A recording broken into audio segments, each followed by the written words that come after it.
बिस्मिल्लाहिर्रहमानिर्रहीम। Long term blood flow regulation हम part 2 of chapter number 17 में डिस्कस कर रहे हैं। इसके शुरू में जो पैराग्राफ है बेसिकली इसमें थोड़ा सा उन्होंने acute term blood flow regulation और लॉन्ग टर्म का उन्होंने डिस्कस किया है। एक्यूट में हमने जिस तरह पहले भी बताया था कि मेटाबॉलिज्म आपका 60 फोल्ड बढ़ गया तो ब्लड फ्लो जो वो 20 फोल्ड बढ़ रहा था, यानी कि जितना मेटाबॉलिज्म ज़्यादा हो रहा था, जितना ब्लड फ्लो का इंक्रीज हमें चाहिए था उतना ब्लड फ्लो का इंक्रीज नहीं हो रहा था। तो ये एक कंप्लीट सोल्यूशन नहीं था। हाँ, जो long term blood flow regulation है वो कंप्लीट कंट्रोल ऑफ ब्लड करता है, फार मोर कंप्लीट। पहली चीज़। दूसरी चीज़ ये कि ये दोनों एक ही टाइम पे हो रहे होते हैं, यानी कि long term blood flow control और एक्यूट कंट्रोल, तो ये साइमल्टेनियसली हो रहे होते हैं। जब भी ब्लड फ्लो की रिक्वायरमेंट बढ़ी है तो एक्यूट तो फॉरन एक्ट कर रहा है, लेकिन लॉन्ग टर्म भी ऐसे ऐसे प्रिपेयर कर रहा होता है उस मसल को। तो ऐसा नहीं है कि या लॉन्ग टर्म हो रहा होगा या एक्यूट हो रहा होगा। All right. तीसरी चीज़, हाँ, वही वाली बात कि लॉन्ग टर्म रेगुलेशन जो है वो far more complete control of blood देती है। तो ये चीज़ उन्होंने यहाँ पर डिस्कस की है। Basically long term regulation of blood flow is specially important when the metabolic demands of tissue changes. यानी एक तो है कि किसी एक लम्हे पे मेटाबॉलिक डिमांड बढ़ गई है, कोई एक्सरसाइज कर रहा है या कुछ इस तरह से है, लेकिन लॉन्ग टर्म रेगुलेशन ज़्यादातर इंपॉर्टेंट तब होती है जब डिमांड ही चेंज हो गई है। मिसाल के तौर पे किसी का हार्ट, अब उसकी ज़्यादा एक्टिविटी चाहिए उस हार्ट को, chronically over active. Chronically over active का मतलब कि लॉन्ग ज़्यादा देर के लिए ज़्यादा काम हो रहा है। मिसाल के तौर पे एक बंदा पहले घर बैठा रहता था, अब उसने मजदूरी करना शुरू कर दी है, तो डेली उसकी जो मसल्स हैं उसका एक्शन बढ़ गया, उनकी एक्टिविटी बढ़ गई है। तो ये इस सूरत हाल में लॉन्ग टर्म रेगुलेशन जो है वो बहुत ज़्यादा इफेक्टिव चीज़ है। हाँ, वो महीने में एक दिन उसने घंटा एक्सरसाइज किया तो चलो हम एक्यूट ब्लड कंट्रोल से काम चला लेंगे, लेकिन जब ज़्यादा देर के लिए नीड्स ही चेंज हो गई हैं तो फिर लॉन्ग टर्म रेगुलेशन आती है। फिर आता है blood flow regulation bye changes in tissue vascularity. Basically होता क्या है कि जब भी किसी जगह पे ब्लड फ्लो ज़्यादा चाहिए, किसी भी टिश्यू को, किसी भी ऑर्गन को, तो वहाँ पे जो वैस्कुलरिटी है, यानी कि टोटल ये जो वेसल्स हैं वो इंक्रीज हो जाती हैं। वैस्कुलरिटी वहाँ पे इंक्रीज हो जाती है, वहाँ पे number of blood vessels increase हो जाते हैं, यानी कैपिलरीज, और size of blood vessels increase हो जाता है। ये जो इंक्रीज है एक लंबे अरसे पे, लेकिन जो वैस्कुलरिटी का इंक्रीज है इसको हम कहते हैं एंजियोजेनेसिस। इसको हम नाम देते हैं angiogenesis. Long term blood flow control में बेसिकली जो बेसिक चीज़ है वो एंजियोजेनेसिस है। यहाँ पे लिखा हुआ है एंजियोजेनेसिस के बारे में। अच्छा, अगर रिक्वायरमेंट ज़्यादा हो गई है तो वैस्कुलरिटी बढ़ेगी, इसको एंजियोजेनेसिस कहेंगे। इसी तरह से अगर मेटाबॉलिज्म किसी जगह का डिक्रीज हो गया है तो वहाँ पे जो वैस्कुलरिटी है वो डिक्रीज भी हो जाती है। ये भी वाइस वर्सा हम इसको भी देखेंगे कि वो डिक्रीज भी हो जाती है। अच्छा, वैस्कुलरिटी का तो इंक्रीज होना है वो न्यूनेट्स के अंदर, छोटे बच्चों के अंदर ज़्यादा आसानी से वैस्कुलरिटी इंक्रीज होती है, ज़्यादा तेज़ी से वैस्कुलरिटी इंक्रीज होती है, और एल्डरली पीपल के अंदर ये स्लो प्रोसेस है, as long as months in elderly people और only a few days in neonates. इसी तरह से जो ओल्डर टिश्यूज़ हैं उनके अंदर वैस्कुलरिटी को डेवलप होने में ज़्यादा टाइम लगता है। जो न्यू टिश्यूज़ हैं, जो यंग टिश्यूज़ हैं, उनके अंदर वैस्कुलरिटी को डेवलप होने में बहुत थोड़ा टाइम लगता है। ये चीज़ यहाँ तक डिस्कस हुई थी। फिर है role of oxygen in long term regulation. हमने शॉर्ट टर्म रेगुलेशन के अंदर देखा था कि ऑक्सीजन बहुत अहम रोल प्ले कर रही थी। जाहिर बात है लॉन्ग टर्म रेगुलेशन के अंदर भी ऑक्सीजन एक अहम रोल प्ले कर रही होगी। तो उन्होंने लिखा हुआ है कि oxygen is important not only for acute control of blood flow but also long term control. अच्छा, इसी तरह से जब एक बच्चा पैदा होता है दुनिया में आने के बाद, ऑक्सीजन कंसनट्रेशन उसको कम मिलती है, तो जाहिर सी बात है उसके अंदर वैस्कुलरिटी इंक्रीज होती चली जाती है, बहुत तेज़ी से इंक्रीज होती है, क्योंकि ऑक्सीजन कंसंट्रेशन कम मिल रही है तो वैस्कुलरिटी इंक्रीज हो रही है। लेकिन एक उन्होंने एग्जांपल दी है कि अगर एक बेबी को एक आप ऑक्सीजन टेंट के अंदर रख दें, ठीक है, प्री मैच्योर बेबी को ऑक्सीजन टेंट के अंदर रख दें, यानी ज़्यादा ऑक्सीजन के अंदर रखें फॉर थेराप्यूटिक पर्पजेज, किसी मकसद से हमने उसको ज़्यादा ऑक्सीजन के अंदर रखा, तो क्या होगा, उसके अंदर वैस्कुलरिटी उस तरह से डेवलप नहीं हो रही होगी, जाहिर सी बात है, क्योंकि ऑक्सीजन पूरी हो रही है तो ब्लड वेसल को ज़्यादा बनने की जरूरत नहीं है। लेकिन जब उसको ऑक्सीजन टेंट से निकाला जाएगा तो फिर अचानक ऑक्सीजन की काफी कमी फेस करनी पड़ गई। अब बहुत तेजी से वैस्कुलरिटी इंक्रीज करेगी, explosive over growth of new vessels हो जाएगी। हर जगह पे जो ब्लड वेसल्स हैं वो बहुत तेजी से ग्रो करना शुरू करेंगी। इसके नतीजे में जो रेटिना की ब्लड वेसल्स हैं वो कई दफ़ा ओवर ग्रो कर देती हैं, आइज के विट्रस ह्यूमर में आ जाती हैं, और ये ओवर ग्रोथ ब्लाइंडनेस कॉज कर देती है। इस ब्लाइंडनेस को या इस कंडीशन को रेट्रोलेंटल फिब्रोप्लेजिया कहते हैं। यहाँ पर डिस्कस किया है रेट्रोलेंटल फिब्रोप्लेजिया। क्या हुआ, ऑक्सीजन टेंट से निकाला, एक्सप्लोसिव ओवरग्रोथ शुरू हुई। इस ओवरग्रोथ में रेटिना की जो वेसल्स हैं वो ग्रो कर गई बाहर और वो विट्रस ह्यूमर के अंदर आ गई, ब्लाइंडनेस कॉज हो गई, रेट्रोलेंटल फिब्रोप्लेजिया। फिर आता है importance of vascular growth factors in formation of new blood vessels. इसमें वैस्कुलर ग्रोथ फैक्टर्स के चार तरह के ग्रोथ फैक्टर्स को डिस्कस किया हुआ है। Vascular endothelial growth factor, abbreviation VEGF, fibroblast growth factor, फिर प्लेटलेट डिराइव्ड ग्रोथ फैक्टर की सिंपल एब्रीविएशन PDGF, एंड एंजियोजेनिन। ये कुछ फैक्टर्स हैं जिनको हम वैस्कुलर ग्रोथ फैक्टर्स कह सकते हैं, या चूंकि ये एंजियोजेनेसिस कॉज करते हैं तो हम इनको एंजियोजेनिक फैक्टर्स भी कह सकते हैं। अच्छा, अब उन्होंने यहाँ पे मैकेनिज्म को डिस्कस किया हुआ है। ये सारा जगह जो मैकेनिज्म है, मैकेनिज्म मैं आपको बेसिकली बताऊँ, ये 4 स्टेप्स हैं बेसिकली।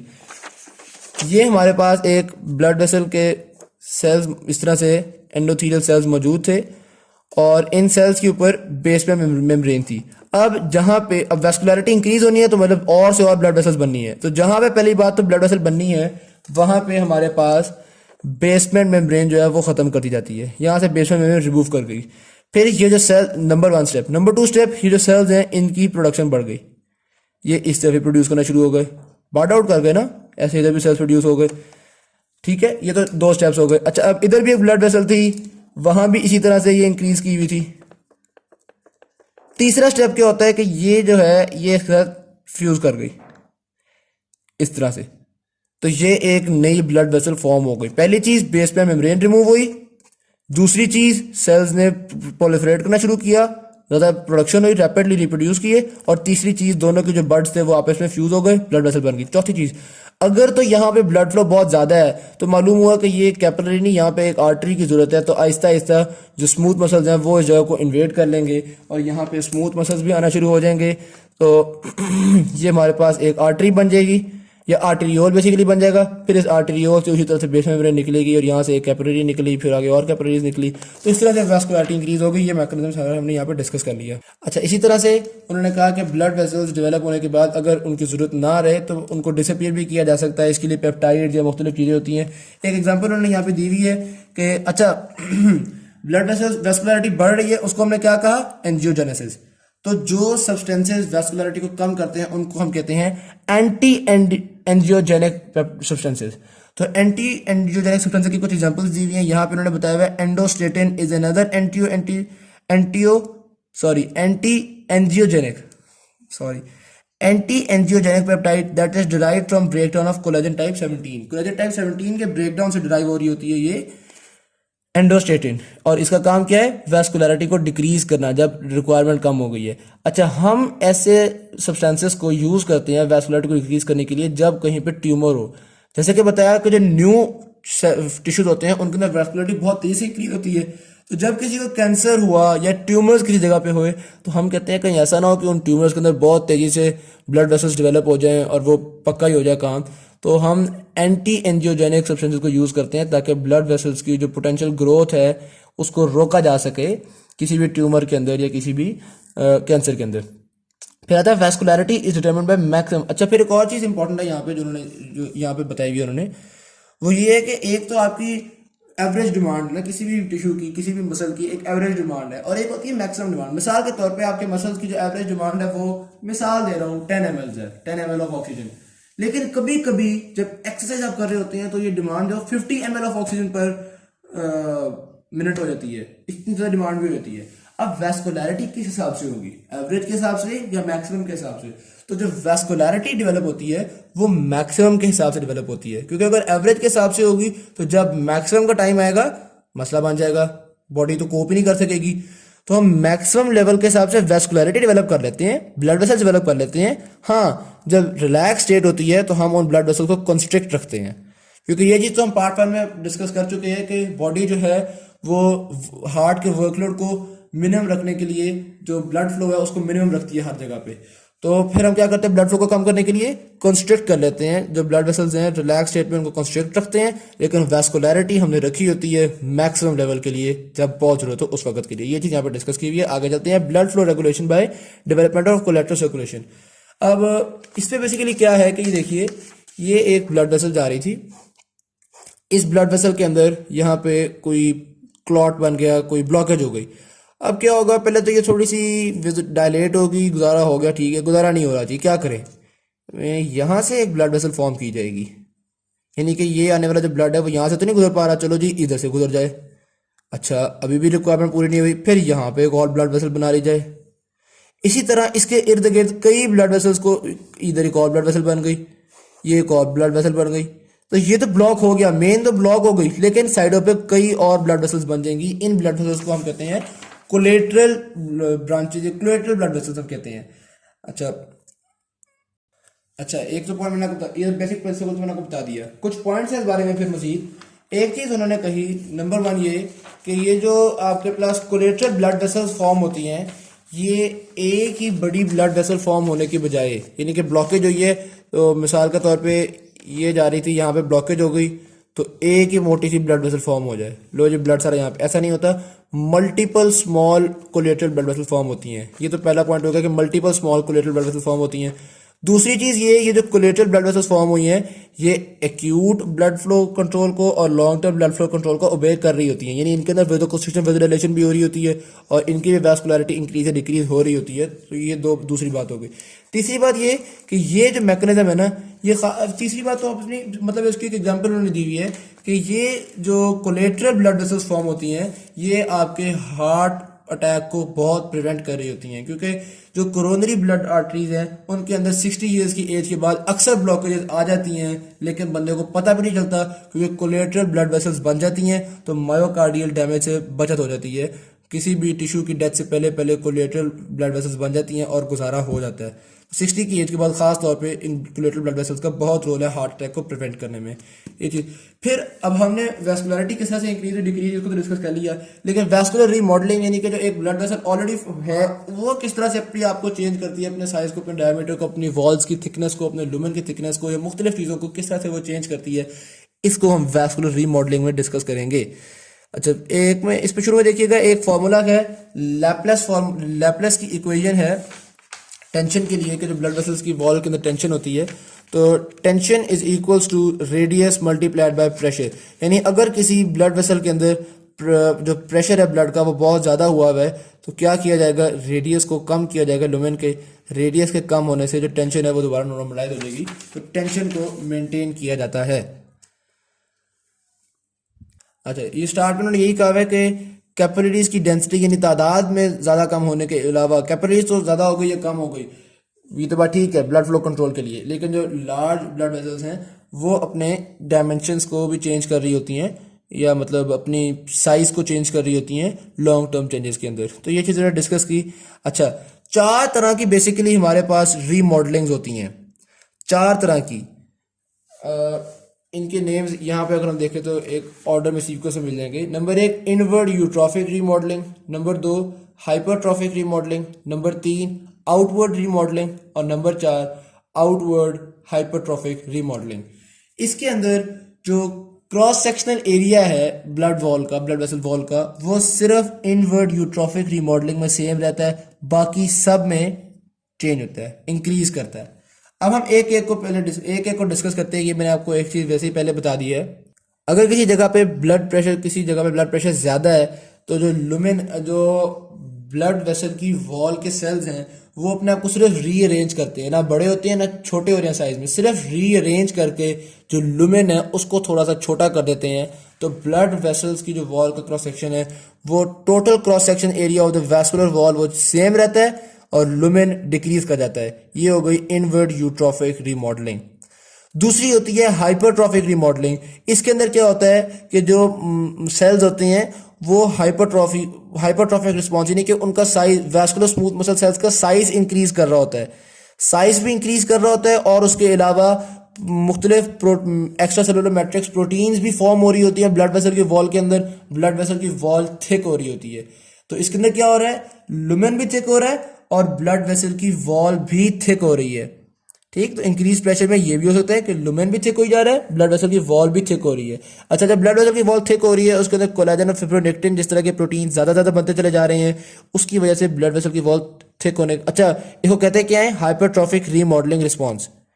जब लुमेन भी थिक हो रहा है और वॉल भी थिक हो रही है, क्रॉस सेक्शनल एरिया थिक हो रहा है, तो क्या कहते हैं, हाइपरट्रॉफिक रीमॉडलिंग रिस्पॉन्स। इसके अंदर प्रोटीन्स के बनने की वजह से कई दफ़ा वॉल्स थिक होने के साथ साथ थोड़ी सी वॉल स्टिफ भी हो जाती हैं, और वॉल्स का स्टिफ हो जाना हाइपरटेंशन को कॉज करता है, क्रोनिक प्रॉब्लम है, एक इशू कॉज कर देता है। अच्छा, ये हाइपरट्रॉफिक रीमॉडलिंग रिस्पॉन्स तब भी देखने को मिलता है अगर हम किसी आर्टरी की जगह पे या एओर्टा के अंदर या आर्टरी के अंदर हम मसलन ये एक आर्टीरियल सिस्टम है, ये आर्टरी है बेसिकली। तो हम क्या करते हैं, इसको थोड़ा सा कट किया, ये आर्टरी, बीच में एक वेन को इम्प्लांट कर दिया और फिर ये मजीद आर्टरी। तो हमें पता है कि आर्टरी की जो वॉल होती है वो तो होती है थिक, यूं। बीच में जो वेन आई है उसकी वॉल तो थिन है। जो ब्लड प्रेशर है वो वेन्स में कम होता है, इसलिए थिन वॉल गुजारा हो रहा होता है वेन का, लेकिन आर्टरीज के अंदर ब्लड प्रेशर बहुत ज़्यादा होता है। अगर हमने यहाँ पे एक वेन को लगा दिया, अंदर उसको बहुत ज़्यादा ब्लड प्रेशर फेस करना पड़ रहा है, रिजल्टेंटली क्या होगा, ये भी अपनी वॉल्स को थिक करेगी और वेन्स की वॉल भी बहुत अरसे के बाद, सेवरल मंथ्स के बाद, इम्प्लांटेशन के सेवरल मंथ्स के बाद आर्टरी की तरह की हो चुकी होगी थिक। तो ये किसकी एग्जाम्पल थी, हाइपरट्रॉफिक रीमॉडलिंग, क्योंकि साइज इंक्रीज हो रहा है। अच्छा, फिर उन्होंने डिस्कस किया है एट्रियोवेंट्रिकुलर फिस्टूला को। बेसिकली होता है क्या है आपकी बॉडी के अंदर, जब किडनी फेलियर होता है उसमें डायलिसिस उसका एक ट्रीटमेंट होता है।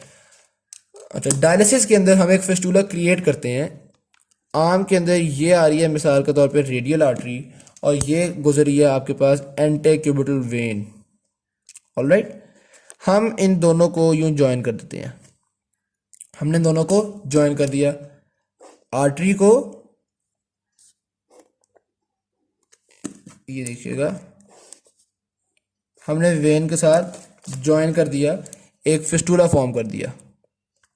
अच्छा, अब होगा क्या, पहले क्या होता था, ये दोनों जाते थे कैपिलरी बेड से, और कैपिलरी बेड से यहाँ पे गए तो वेन्स के अंदर प्रेशर बहुत कम है, आर्टरी के अंदर प्रेशर ज़्यादा है, ब्लड फ्लो बड़ा कंट्रोल में आ रहा है, और कैपिलरीज एक बड़ी रेजिस्टेंस प्रोवाइड कर रही हैं, ये सारा कुछ मैकेनिज्म हो रहा है। अब अचानक क्या हुआ, कैपिलरीज का चक्कर ही खत्म हो गया, एक शॉर्टकट मिल गया ब्लड को। जब शॉर्टकट मिल गया तो ब्लड फ्लो तो अचानक बहुत इंक्रीज हो जाएगा, यहाँ भी ब्लड फ्लो इंक्रीज हो जाएगा, यहाँ भी ब्लड फ्लो इंक्रीज हो जाएगा। तो जो आर्टरी है उसके अंदर जो ब्लड फ्लो इंक्रीज होगा उससे क्या होता है, अच्छा, आर्टरीज की जो वॉल होती है वो तो ऑलरेडी बहुत थिक है, उसको तो मजीद थिक करने की जरूरत नहीं है। लेकिन जो लुमेन है, जाहिर बात है लुमेन इंक्रीज मतलब यूं है ना, तो इसका लुमेन इंक्रीज होगा। वॉल की थिकनेस अगर आप देखें तो ये जो वॉल की थिकनेस है वो तो यहाँ भी इतनी की उतनी है, लेकिन अगर आप क्रॉस सेक्शनल एरिया की बात करें तो क्रॉस सेक्शनल एरिया बढ़ गया, इसका क्रॉस सेक्शनल एरिया थोड़ा है। ऑलराइट, लुमेन भी इंक्रीज हो गया, वॉल की थिकनेस सेम रही, क्रॉस सेक्शनल एरिया भी इंक्रीज हो गया, किसमें, आर्टरी में। ये जो फिस्टुला फॉर्म किया तो आर्टरी में ऐसा हुआ, इसको हम क्या कहते हैं, ये हमारे पास आउटवर्ड रिमॉडलिंग है। क्या है, आउटवर्ड रिमॉडलिंग। अच्छा, दूसरी चीज होती है वेन के अंदर। वेन की तो वॉल भी बड़ी थिन थी, वेन तो थी इस तरह से, वॉल भी बड़ी थिन थी, अब प्रेशर बहुत ज्यादा हो गया है, वेन को लुमेन तो इंक्रीज करना पड़ ही गया। इसी तरह फिर अपनी वेन को अपनी वॉल भी थिक करनी पड़ गई, क्रॉस सेक्शनल एरिया तो बड़ा हो ही गया, तो क्रॉस सेक्शनल एरिया भी बड़ा हो गया, वॉल भी थिक हो गई, और लुमेन भी इंक्रीज कर गया।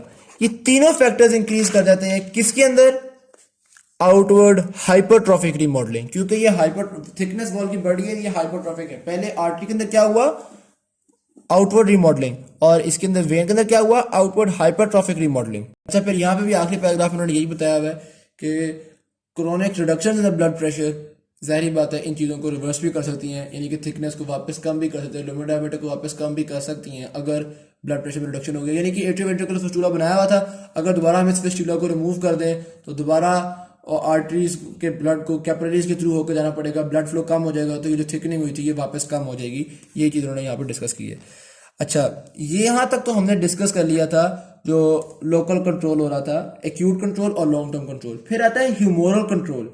ह्यूमोरल कंट्रोल क्या है कि जो हार्मोन्स हैं या करीब से कुछ सब्सटेंसेस प्रोड्यूस हो रहे हैं उनकी वजह से, दो तरह के सब्सटेंसेस हैं, जाहिर बात है, वेजो कंस्ट्रिक्टर एजेंट्स और वेजोडाइलेटर एजेंट्स। सबसे पहले हम वेजो कंस्ट्रिक्टर एजेंट्स को डिस्कस कर रहे हैं, नॉर एपिनेफ्रीन और एपिनेफ्रीन। वेजो कंस्ट्रिक्टर एजेंट्स में तीन एग्जांपल्स हैं।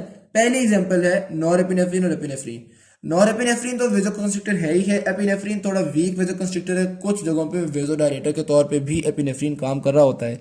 जैसा कि हमने देखा कि अगर हार्ट की एक्टिविटी अचानक बढ़ जाती है तो हार्ट की एक्टिविटी के अंदर ब्लड फ्लो को इंक्रीज करने के लिए एपिनेफ्रीन वेजोडाइलेटर के तौर पे काम कर रहा होता है, ये चीज़ हमने देखी। अच्छा, बेसिकली इनके काम करने के दो तरीके हैं। जो आपके पास जो नर्व्स आ रही हैं जो किसी भी जगह के ब्लड फ्लो को बढ़ाना चाह रही हैं, तो नर्व एंडिंग से क्या निकल रही है, नॉरएपिनेफ्रिन, नर्व एंडिंग्स रिलीज कर रही है नॉरएपिनेफ्रिन, तो ये तो डायरेक्टली नॉरएपिनेफ्रिन को रिलीज हो गया। और दूसरा, ये मुख्तलिफ ग्लैंड्स को स्टिमुलेट कर रही हैं, मिसाल के तौर पे आपके एड्रिनल मेडुला को स्टिमुलेट कर रही हैं कि वो ज़्यादा नॉरएपिनेफ्रिन प्रोड्यूस करें, और नॉरएपिनेफ्रिन प्रोड्यूस होकर वही वाला काम करेगी जो सिंपैथेटिक नर्वस सिस्टम का होता है, वेजो कंस्ट्रिक्शन कॉज करेगी और ये सब कुछ। तो इस तरह भी नॉरएपिनेफ्रिन और एपिनेफ्रिन की तादाद बढ़ गई। तो दो तरह हुए, एक डायरेक्टली और एक इनडायरेक्टली। तो इन्होंने यहाँ पे लिखा हुआ है कि ड्यूअल सिस्टम ऑफ कंट्रोल होता है, डायरेक्ट नर्व स्टिमुलेशन और indirect effects of norepinephrine and epinephrine on the circulatory blood. तो ये तो दो चीजें हो गई। हमने नॉरएपिनेफ्रिन और एपिनेफ्रिन डिस्कस कर ली। वेजोकंस्ट्रक्टर एजेंट्स में, वेजोकंस्ट्रक्टर एजेंट में जो दूसरी एग्जांपल उन्होंने दी हुई है वो है एंजियोटेंसिन 2 की। एंजियोटेंसिन 2 भी यही काम करती है बेसिकली, ये आपके जो आर्टेरियोल्स है उनको कंस्ट्रिक्ट करवा रही होती है, और बहुत पावरफुल ये कंस्ट्रिक्टर है। एंजियोटेंसिन 2 जो है ये बहुत पावरफुल वेजोकंस्ट्रिक्टर है। लिखा हुआ है कि as little as 1 millionth of a gram can increase the arterial pressure of human beings 50 millimetre per mercury, यानी इतना ज्यादा प्रेशर इंक्रीज कर सकते हैं 1 millionth ऑफ अ ग्राम।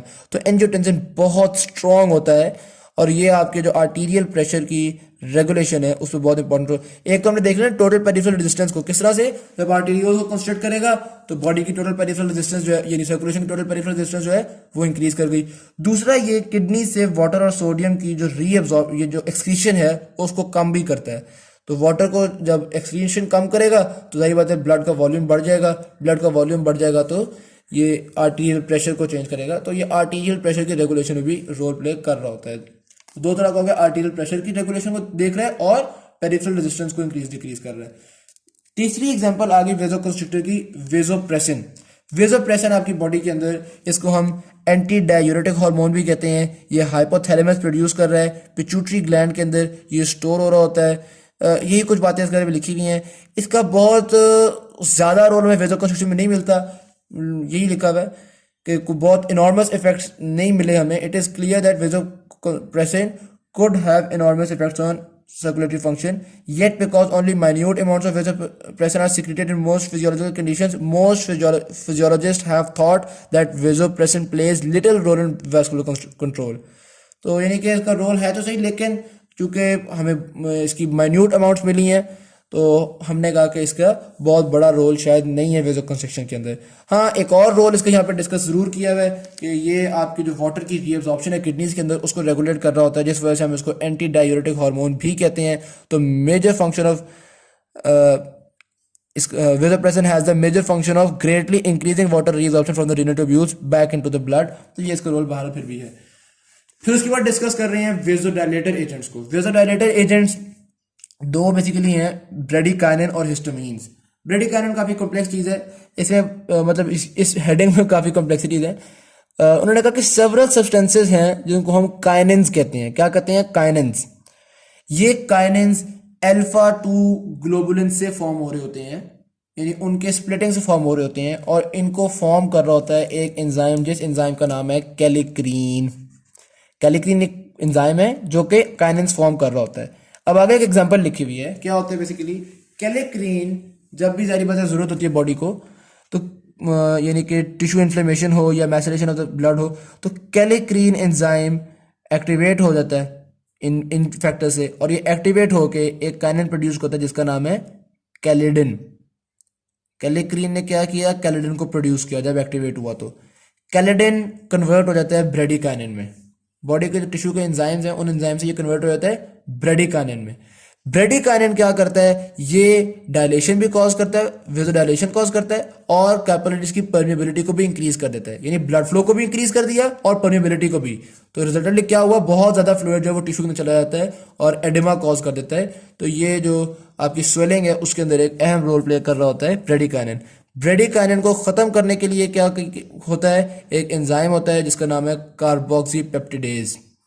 ये भी यहाँ पे लिखा हुआ है कि persist for only few minutes because, क्योंकि ये इनएक्टिवेट कर दिया जाता है कार्बोक्सीपेप्टिडेज। अगर बहुत ज़्यादा देख ली ब्रेडिकाइनिन रहेगा तो फिर ज़्यादा इश्यूज आ जाएंगे हमारे पास, क्योंकि इसने पोरोसिटी को भी बढ़ाया हुआ है। तो ये चीज़ हमने डिस्कस कर ली। एक दफ़ा फिर बता रहा हूँ, कैलिक्रीन एंजाइम है जो जब एक्टिवेटेड होता है तो कैलिडिन फॉर्म करता है। कैलिडिन कन्वर्ट होता है ब्रेडिकाइनिन में, और ब्रेडिकाइनिन का दोनों फंक्शंस हो गए। ब्रेडिकाइनिन को इनएक्टिवेट कर देता है बाद में कार्बोक्सीपेप्टिडेज। तो ये चीज़ तो हमने डिस्कस कर ली। उसके अलावा लिखा हुआ है कि ब्रेडिकाइनिन जो है plays a normal role to help regulate blood flow in the skin as well as in the salivary and gastrointestinal glands. वहाँ पे भी ब्लड फ्लो को रेगुलेट करने के लिए ब्रेडिकाइनिन का एक इंपॉर्टेंट रोल समझा जाता है. फिर हम डिस्कस करते हैं हिस्टामीन जो कि मास्ट सेल्स या बेसोफिल्स से प्रोड्यूस हो रहे होते हैं. ये भी यही काम करते हैं, यानी कि ये भी जो परमेबिलिटी है उसको भी इंक्रीज कर रहे होते हैं और वेजोडाइलेशन भी कॉज कर रहे होते हैं, जिस वजह से इनका भी ये एडेमा यानी कि स्वेलिंग को कॉज कर रहे होते हैं. और ख़ास तौर पे एलर्जिक रिएक्शंस में जब भी कहीं एलर्जी हो रही होती है तो वहाँ पे जब कोई पैथोलॉजी हो रही है तो उसके रिजल्ट में ये स्वेलिंग कॉज कर रहे होते हैं. इसको हम एक एलर्जिक रिएक्शन कहते हैं. अच्छा, फिर कुछ और एंजाइम्स के आयंस के बारे में लिखा हुआ है कि पोटेशियम आयंस भी वेजोडाइलेशन कॉज कर रहे होते हैं, क्योंकि ये जो स्मूथ मसल्स हैं उनकी कॉन्ट्रैक्शन को इनहिबिट कर रहे हैं. मैग्नीशियम आयंस भी वेजोडाइलेशन कॉज कर रहे होते हैं, ये भी स्मूथ मसल कॉन्ट्रैक्शन को इनहिबिट कर रहे हैं. हाइड्रोजन आयंस की कंसंट्रेशन ज़्यादा होगी तो ये डायलेशन कॉज करेंगे, कंसंट्रेशन कम होगी तो ये कंस्ट्रिक्शन कॉज करेंगे. इसी तरह से एसिटेट और सिट्रेट कुछ एनाइंस हैं, वो भी mild degrees of vasodilation cause कर रहे होते हैं. इसी तरह से कार्बन डाइऑक्साइड की कंसंट्रेशन है वो भी वेजोडाइलेशन कॉज कर रही होती है. सिर्फ एक आयन कैल्शियम आयन यहाँ पे मेंशन्ड है, क्योंकि कैल्शियम आयन जो है वो मसल्स को हेल्प करता है इसमें कंस्ट्रिक्शन में. तो कैल्शियम आयंस के इंक्रीज होने से वेजो कंस्ट्रिक्शन होती है, वेजोडाइलेशन नहीं होती. बाकी जितने एंजाइम्स का नाम लिखा हुआ है वेजोडाइलेशन में लिखा हुआ है. अच्छा, ये सारे वेजोडाइलेटर्स और वेजोकंस्ट्रिक्टर्स को बताने के बाद वो बता रहे हैं कि ये तो ह्यूमरल कंट्रोल था, लेकिन ज़्यादातर वेजोडाइलेटर्स और वेजोकंस्ट्रिक्टर्स का बॉडी के ऊपर बहुत बड़ा इफेक्ट नहीं होता. अगर हम इनको इंजेक्ट भी कर रहे होते हैं तो बॉडी के अंदर बहुत मेजर इफेक्ट नहीं आ रहा होता. क्यों? उसकी क्या वजह है? क्योंकि जो बॉडी के मुख्तलिफ टिश्यूज़ के जो मेटाबॉलिक नीड्स हैं उसके मुताबिक वो टिश्यूज़ अपने ब्लड फ्लो को खुद ही रेगुलेट कर रहे होते हैं. हमने पढ़ा ऑक्सीजन डिमांड के मुतल्लिक और सारा कुछ एक्यूट ब्लड कंट्रोल बेसिकली, तो वो खुद ही रेगुलेट कर रहे होते हैं. तो वेजोकंस्ट्रिक्टर्स और वेजोडाइलेटर्स का कोई बहुत ज़्यादा असर नहीं होता. ये चीज़ें जो यहाँ पे डिस्कस की हुई है. कोई और टॉपिक हो जो आपने समझना हो तो प्लीज़ मुझे बताइएगा ताकि मैं उसके ऊपर भी वीडियो बना के एलाबोरेट कर सकूँ. Thank you.